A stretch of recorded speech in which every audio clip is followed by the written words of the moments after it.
Hello again, Dwight Truffer, and welcome to another video. And this time it's actually another video game related video. Yes, I'm doing some more video game related videos. Wondering what? I thought you were doing other things. I will be doing other things. But just hold your horses, an English slang term. But apart from that, this time it's actually my thoughts about what I'd like to see on the Nintendo NX. Now, obviously, the Nintendo NX, Nintendo's next system, and people are starting to speculate and debate what will be going on with the console. Now, obviously, we know it's a home and a portable game console in one, like a hybrid, which is understandable. I think that idea is pretty interesting. But my thoughts about the Nintendo NX is anything Nintendo related I like, but I do hope that they actually succeed with this after what has happened with the Wii and the Wii U in the past years. Now, the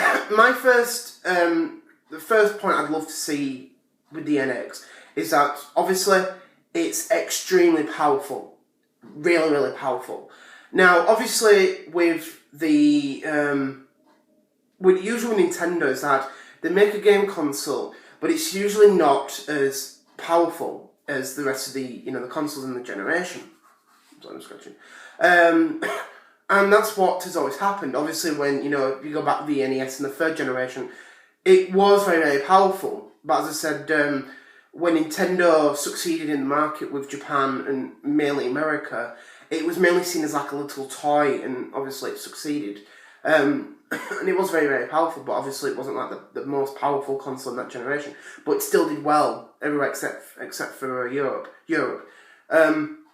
Then you go on the fourth generation with the Super NES, and like their main competitor, like the Mega Drive and the other consoles, it was actually their most powerful console they made, which was pretty cool and really, really good, because obviously everything was still going well. Nintendo had a very powerful console, third parties everywhere, and that was it. Then you go to the fifth generation, which obviously were the main consoles, the PlayStation, the Saturn, and the Nintendo 64. Obviously there were others, but I'm just focusing on the main ones. The Nintendo 64 was a very powerful console, but it wasn't the most powerful console out of those three. The problem with it is that you used cartridges. Using cartridge ROMs really messed up everything for everyone, because obviously they were so expensive and people just didn't really want to bother. That's why a lot of third-party support moved from the Nintendo 64 to like the Sony PlayStation or the Sega Saturn, and that's just what ended up happening. That's why, for example, Final Fantasy, which was mainly a Nintendo exclusive for over a decade or more, was for them, and then obviously it moved to the Sony consoles, and then later on moved to Microsoft. Then you got the sixth generation, the Dreamcast, PS2, Xbox, and GameCube. Now the GameCube was a very, very powerful console, but they pretty much did an N64, meaning that it was a very powerful console, but they pretty much messed everything up with the format it used, since it used mini DVD ROMs compared to its competition, the PS2 and the PS2 and the Xbox used DVD ROMs, and the Dreamcast used GD ROMs. So like between the Dreamcast and the GameCube, an interesting format for those two consoles to use, but it pretty much stuffed everything up. It messed everything up, and people still won't go with third parties. Then you got the seventh generation, the Wii, the PS3, and the Xbox 360. Obviously, the Wii used actual discs, it used DVD ROMs, but for it to be underpowered and for the whole Wii Motion gimmicky thing, it really threw off a lot of people due to the fact the console was pretty much seen as a casual console, which I do understand where people are coming from with this. But apart from that, the Wii's a really, really good game console, and I like it. I will be doing a video on that soon, and that's what threw off a lot of people. Then you go to the 8th generation, the Wii U, PS4, and Xbox One. The Wii U, an amazing game console, but due to how it is, it's underpowered and pretty much not selling well. That's the thing. And also, a lot of people don't really know what the Wii U is. And that's what's caused a lot of problems with third parties. This is why, for example, it hasn't had the Call of Duty series in a while. It hasn't had the FIFA games. FIFA 13 was the only one on Wii U Mass Effect 3, a great game, but, it missed everything out. And there's so many great games that are made by third parties, but they just don't seem to care due to how Nintendo's made with the Wii U. It's underpowered, it's more like a 7th gen console, and that's what's really throwing off people. And I just hope with Nintendo, when they make the NX, to make it extremely powerful. Now, the second point I was thinking of, it's going about that, is obviously third parties. To make the game console extremely powerful and easy so that people and other companies can port games over from the PlayStation 4 and the Xbox One to the NX to make it extremely easy. That's just what they really, really need to do, which I'd like to see. Now, this third point is very interesting and very questionable, but it will be interesting to see what happens, is backwards compatibility. Now, for me, when it comes to a game console, I love backwards compatibility because it really extends the library of your game consoles. Obviously, the Nintendo Wii, the Model 1, was backwards compatible GameCube games. I played most of my GameCube games on the Nintendo Wii, even though I actually have a GameCube. And then obviously they took that feature out in the Models 2 and 3. The Wii U, backwards compatible with Wii games, and I really, really like that because most of the time I play most of my Wii games on the Wii U, as it really gives me a sort of second life on that console. The PS2 are backwards compatible with original PlayStation games. Same with the PS3, can play original PlayStation games. The Xbox 360 can do the same as well, can play original Xbox games, even though you need an official hard drive.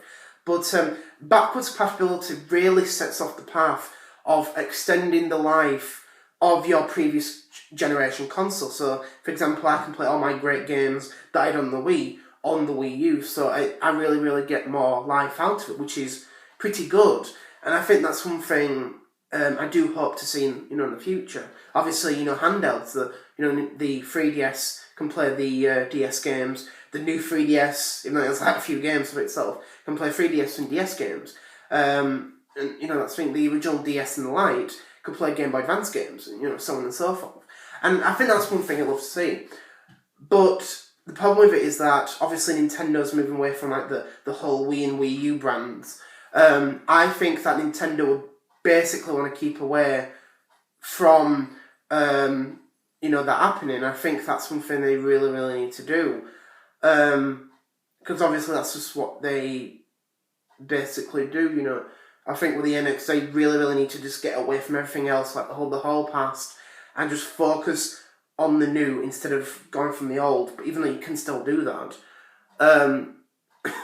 which I understand where they're coming from. Now, the fourth point, and I think this would be really, really good, is for a larger virtual console library. Now, the virtual console started with the Wii for themselves, was a huge step up from anything we'd seen before. And what Nintendo did was, it was just amazing to see these old games coming onto one system. And I think that's why I really, really love the virtual console, because it really extends the whole library of games on your one console. Because obviously there's so much you can do, you can get on it. There's virtual console games for the NES, the Super NES, the Nintendo 64, and then obviously the one thing that made it good was there were virtual console games from other non-Nintendo systems, such as the Master System, the Mega Drive, the TurboGrafx 16 by NEC, and the best one ever, and I think this is what makes it really, really good, SNK Neo Geo, AES and CD. And I think that's one thing that really made me think, that is absolutely amazing to get Neo Geo games on a Nintendo Wii. And I think that the Wii, or even the Wii U, for that matter, is basically a really, really good alternative to a Neo Geo. Because obviously the actual system is expensive, the games are really, really expensive, and this actually is a really, really good alternative for this. Imagine that, that never ever happening, having a game console that can play Neo Geo or anything else. And I think that's one thing I loved about the Wii.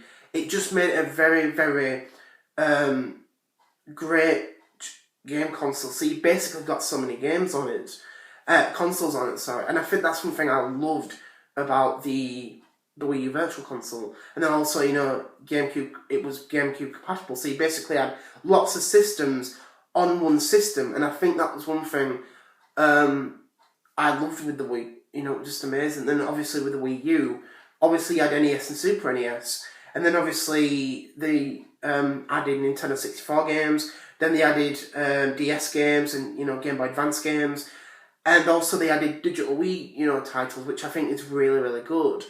I know people have always questioned about GameCube games. Sorry.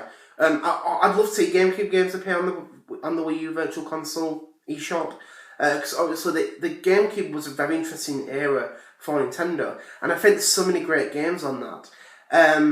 I'd love to see it, but you know, I don't know. I know I did hear that they were planning to release digital GameCube games for the Wii U during its launch, which is pretty cool. And, you know, that would have been really, really good to see that happen. But, you know, that's just what it is. Even on the NX, I'd love to see that happen. Or even add other Sega consoles. I know people would say Saturn or Dreamcast. You know, that'd be pretty cool. But, you know, that's just my opinions and stuff. But, you know, thank you very much for watching. And I'm very glad you enjoyed my video. And I'll see you later. Bye.